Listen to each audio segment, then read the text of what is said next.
Welcome to our channel. Railway group డీకి సంబంధించి latest official notice అయితే వచ్చింది. ఈ యొక్క నోటీస్లో రైల్వేకి లెవెల్ 1లో ఎన్ని పోస్టులు ఉంటాయో వీడియోలు తెలుసుకోబోతున్నారు. కాబట్టి వీడియో అయితే స్కిప్ చేయకుండా చూడండి. ఈ యొక్క నోటీస్ వచ్చేసి డిసెంబర్ 12 అయితే వచ్చింది. టోటల్గా 22,000 పోస్టులు అయితే భర్తీ చేయనున్నారు. మొత్తంగా 11 కేటగిరీస్ అయితే ఉంటాయి. 2024లో 32,000 పోస్టులు అయితే భర్తీ చేస్తారు. వాటికి సంబంధించి ఎగ్జామ్స్ అయితే జరుగుతున్నాయి. అది మీకు తెలిసిన విషయమే. ఇక్కడ 2025 డిసెంబర్కి సంబంధించి 22,000 పోస్టులు అయితే రాబోతున్నాయి. ఈ యొక్క నోటిఫికేషన్ వచ్చేసి డిసెంబర్ 4th వీక్లో ఈ యొక్క నోటిఫికేషన్ క్లియరెన్స్ అయితే వస్తుంది. ఇందులో అసిస్టెంట్ ట్రాక్ మిషన్కి 600, అసిస్టెంట్ బ్రిడ్జ్కి 600 వేకెన్సీస్, అలాగే ట్రాక్ మెయింటైనర్కి 11,000 పోస్టులు. ఇందులో ట్రాక్ మెయింటైనర్కి ఎక్కువగా పోస్టులు అయితే భర్తీ చేశారు.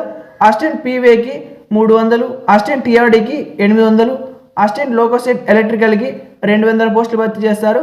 అసిస్టెంట్ ఆపరేషన్ ఎలక్ట్రికల్కి 500 పోస్టులు అయితే ఉన్నాయి. అసిస్టెంట్ టీఎల్ అండ్ ఏసీకి 500, అసిస్టెంట్ సి అండ్ డబ్ల్యూకి 1000, పాయింట్స్మెన్ బికి 5,000 పోస్టులు అయితే ఉన్నాయి. అసిస్టెంట్ ఎస్ అండ్ టీకి 1,500 పోస్టులు అయితే ఉన్నాయి. ఇందులో ఎక్కువగా భర్తీ చేసినది ట్రాక్ మెయింటైనర్, తర్వాత వచ్చేసి పాయింట్స్మెన్ కూడా 5,000 పోస్టులు అయితే ఉన్నాయి. ఈ యొక్క 2 పోస్టులకు అయితే వ్యాకెన్సీస్ ఎక్కువగా ఉన్నాయి.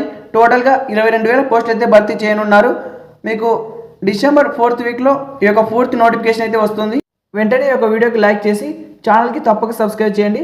బెల్ ఐకాన్ మీద క్లిక్ చేసి ఆల్ అవుట్స్ క్లిక్ చేయండి. అప్పుడే ప్రతి ఇంపార్టెంట్ నోటీస్ మీకు నోటిఫికేషన్ ద్వారా అయితే వస్తుంది.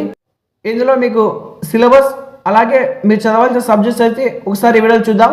ఇందులో మీకు ఫస్ట్ లెవెల్ 1 పోస్టులకు సంబంధించి కంప్యూటర్ బేస్డ్ ఎగ్జామినేషన్ అయితే ఉంటుంది. టోటల్ క్వశ్చన్స్ వచ్చేసి 100 క్వశ్చన్స్ ఉంటాయి. 100 మార్క్స్, ఒక క్వశ్చన్కి 1 మార్కు. సో మీకు టైం వచ్చేసి 90 మినిట్స్ అయితే ఉంటుంది. ప్రతి తప్పు సమాధానానికి 1/3 మార్క్స్ కట్ అవుతాయి. అంటే 3 సమాధానాలు తప్పుగా రాసినట్టయితే 1 మార్క్ కట్ అవుతుంది. ఇందులో మ్యాథమెటిక్స్ సంబంధించి 25 క్వశ్చన్స్ ఉంటాయి, 25 మార్క్స్. తర్వాత జనరల్ ఇంటెలిజెన్స్ అండ్ రీజనింగ్లో 30 క్వశ్చన్స్ ఉంటాయి, 30 మార్క్స్. జనరల్ సైన్స్లో 25 క్వశ్చన్స్ ఉంటాయి, 25 marks. General awareness and current అఫైర్స్లో 20 క్వశ్చన్స్ ఉంటాయి, 20 మార్క్స్. సో ఇలా టోటల్గా 100 క్వశ్చన్స్ అయితే ఉంటాయి 100 మార్క్స్కి.